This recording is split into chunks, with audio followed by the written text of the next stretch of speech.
okay. But, you know, of course, I was like, no, yeah, of course. Me and my fiance would love to come down. And he's like, great. He's like, I know how to cook pretty well. You know, I'm from the South.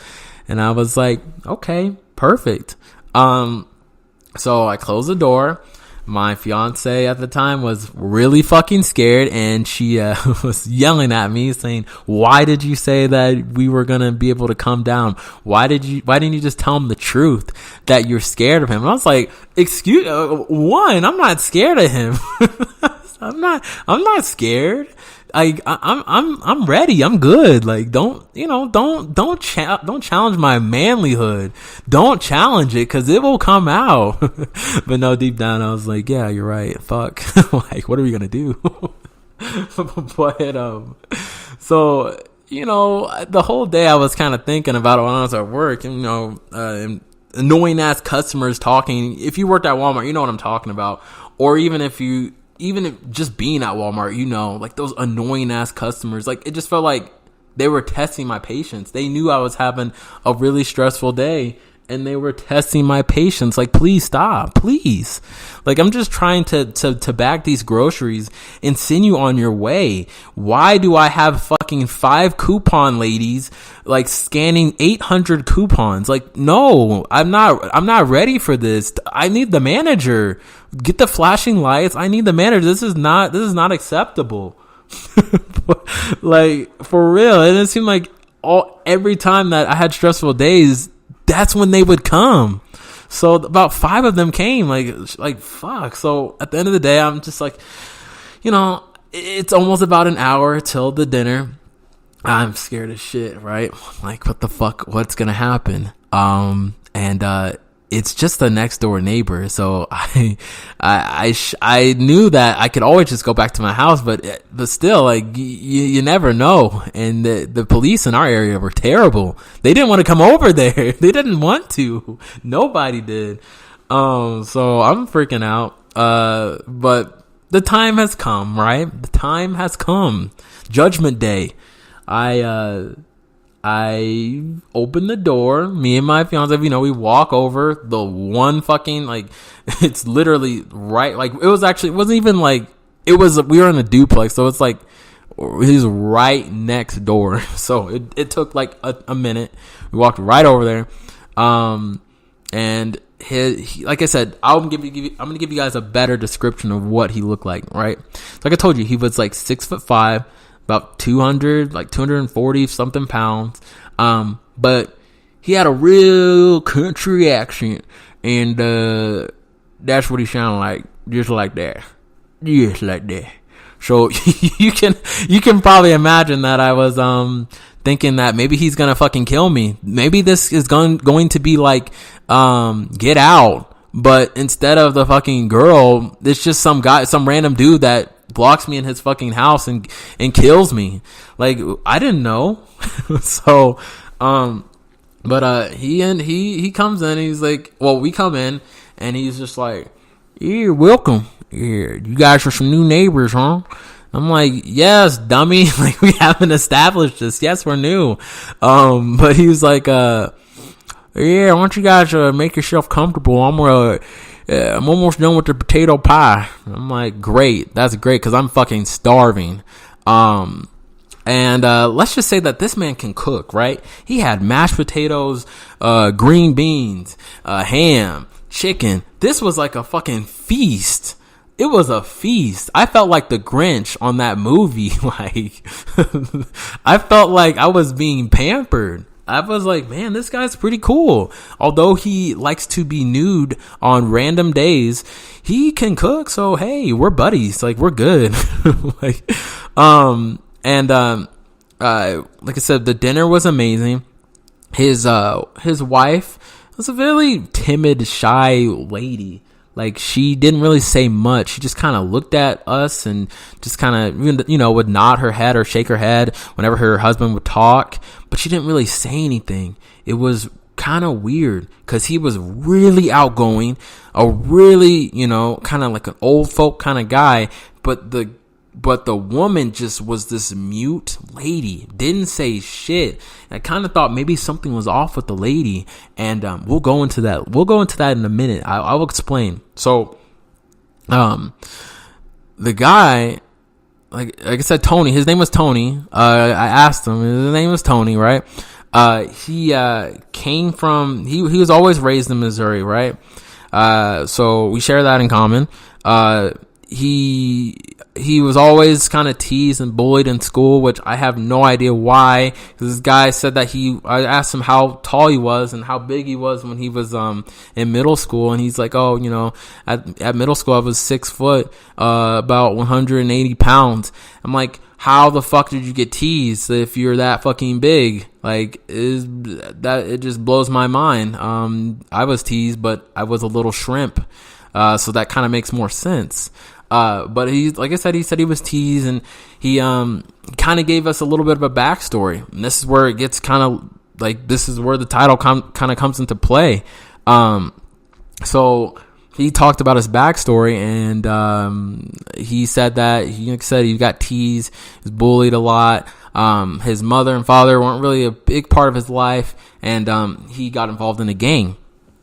Right? But the gang was not really a gang. It was like they were doing petty crimes like burglary and just like stealing shit and just littering and just the basic bare minimum shit. Like, they weren't killing anybody. They weren't involved in a lot like drugs, like a mass like drug like operation. This wasn't Grand Theft Auto, right? This was not Grand Theft Auto. These kind of crimes can be found on any Sims game. Like these are the kind of crimes we're talking about. Like, it was nothing. But there was one night though, right, where he said that he went and they were doing a burglary, but it was at a Little Caesars. Little fucking Caesars. It's like, what the fuck? But, you know, when you're little, like you said, he did it when he was, at that time he grew up with the gang, but at that time he was 19, right? So it's still pretty young though. And they robbed Little Caesars, you know, they got some pizza, $5 pizza for free. And, you know, they got some cash along with it too. He said about $300 for about 3 of them. So, you know, it was a good day's work, but there was someone that made a call, and, you know, they saw them. Not MPs. I'm talking military police. No, they were just regular. So, they were regular police officers. They came and they were chasing the boys. The boys saw the cops. They fucking sprinted out because they were eating pizza in the fucking Little Caesars. Like, what the fuck? You commit a crime and then eat pizza? Like, what? But they sprinted out, right? Tony, his big ass, he's hauling. He's hauling, right? He's a big boy, so he's not doing too good. The other guys, they fucking left him in the dust. These guys were fast as shit. Like, they were like, "Fuck, Tony, you're too slow. We're good. We're going back home." So Tony was left alone, right? Scared as shit. They all had guns though, right? All of them had weapons. And all of them, like I said, all of them were loaded. They were ready to go for anything with robbing this fucking pizza store. So they were ready. So the cops, they were still trying to chase the other guys down. Tony didn't know what happened to them afterwards, but they were chasing him, and they were chasing Tony, but they were catching up to Tony pretty quick, right? Tony didn't know where to go. He was scared. He was sweating. He was nervous. He was breathing heavy. And he was running. Ran all the way down to downtown, right? And there was this alley where he thought he knew the city pretty well, but this time he fucked up because he was just nervous, panicking, right? He ran down an alley where it was closed off, and the cops cornered him. It was just one cop. The other cops were in pursuit. But this one cop came, and he's like, "Put your hands up, put your hands up. Like, this is not a drill, blah, blah, blah. Like, come on." Like, and the guy was fucking scared. Tony was scared. He was shaking. And Tony did something that not a lot of people do when they get when they're about to get arrested. Tony pulled out the gun and shot the cop dead. Right? Shot him in the head 3 times. 3 fucking times. A 19-year-old fucking shot a cop 3 times because he stole some pizza. And let's just say that to make it a little bit quicker, the cops came, right? Saw that he committed that crime because he just was shocked. He just stood there and didn't do anything. Cops came. Obviously, they took him down, arrested him. This man got 25 years. 25 years. 25 years in prison in Kansas. Some Kansas prison. I don't know exactly where it was, but it was somewhere there. And he went from the age of, like I said, 19 to, 25 plus 19? 44, I think. So 44, he got out, right? 44, he got out, and he was a new man. Tony said that he reflected, he found Jesus, and like I said, I was really impressed. In that time, he said that he found out more about himself and why he really did that, and he grew as a person. I could see that just because in the time that I spent with Tony after he told me that terrible thing that happened to him, the terrible thing that he did, not happened to, terrible thing that he did, he explained why he did it. Because I was confused. I asked Tony about 2 weeks later. I was just like, that's something really bold. It's kind of crazy you told me that, but I really have kind of respect for you, that the fact that you were trying to live your life. Like, he's married now. Has a job in construction. He's doing good things. He's trying to correct the deeds that or not really correct. He's just trying to be a better person. And that kind of goes a long way. Like, although he did murder someone, which is really fucked up, he could continue that life of crime. But he didn't. And, like I said, when I asked Tony why he did it, why he killed the person, he said that he did it because he was just fearful. He was afraid. He didn't know what to do. He was shaking, scared. And some people react in different ways than others.